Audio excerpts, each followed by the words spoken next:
aking chicken inasal.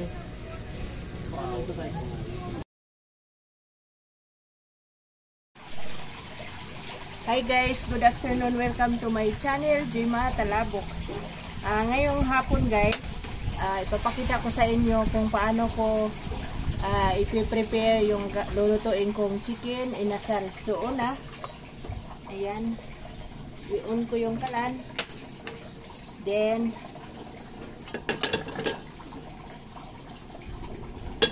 maglagay ako ng mantika. Ayan, cooking oil. So, painitin ko lang yan saglit.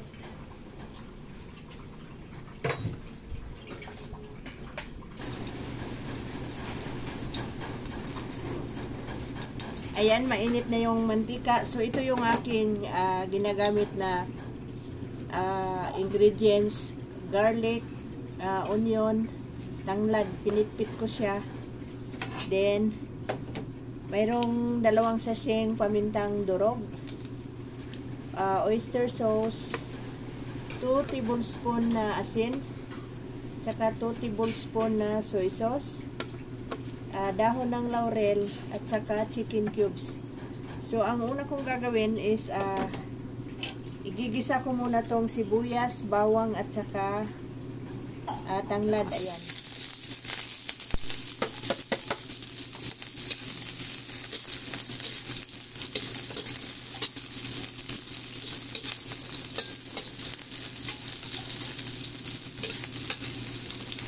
Then, ilalagay ko na rin tong tanglad. Ayan.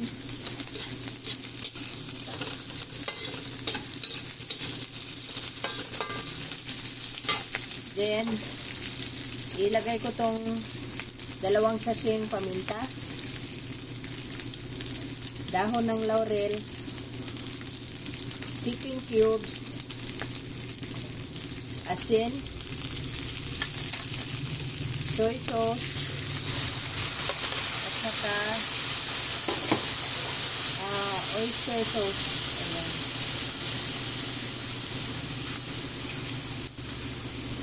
Para yung chicken na iluluto ko dyan, malasang malasa siya, saka mabango dahil may tanglad siya. So, igisa ko lang mabuti yan.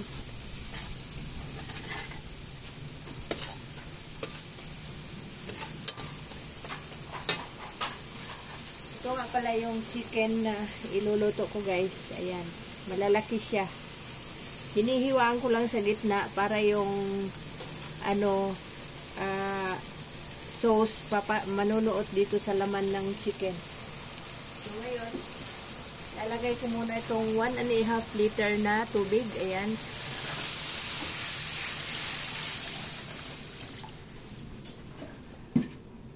Hayaan ko lang yan na kumulo ng 5 minutes, saka ko ilubog yung chicken. Ayan.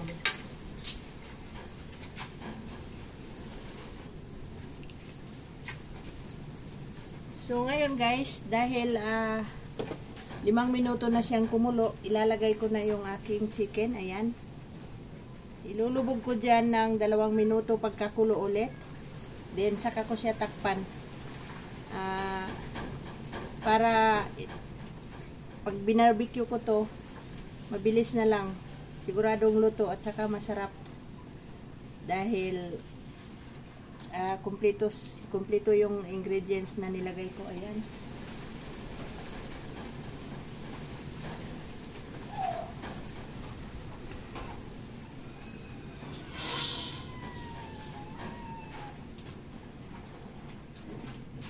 Ayan. Pakuluin ko lang ito dito sa kawali ng 2 minuto. Then, saka ko siya takpan.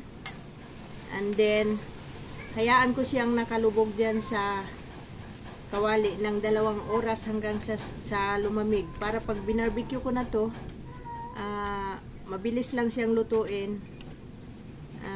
Saka masarap siya. So, ganito lang. Ayan. Hintayin ko lang na kumulo yan. After 2 minutes na kulo, patayin ko na yung apoy, tapos takpan ko siya. Hahayaan ko siya ng 2 oras dyan. Okay.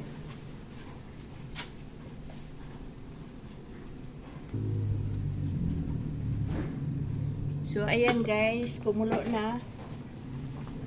Ayan.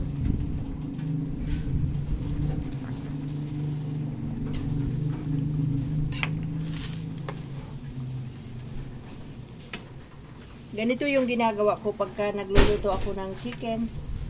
Pakukuluan ko muna siya ng 2 minuto. Then, saka ko siya palamigin sa kawali. Pag binarbecue ko siya, siguradong lutong-luto. Tsaka wala na siyang, malambot siya. So, yan.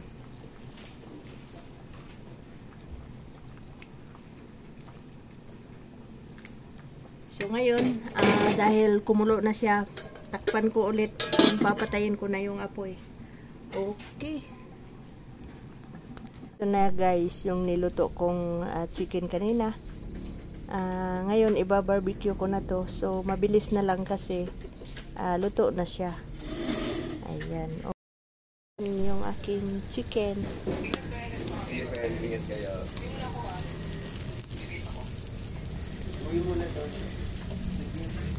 So, mabilis lang siyang lutuin kasi naka-steam na siya, naka-boil na siya ng konti. Ayan.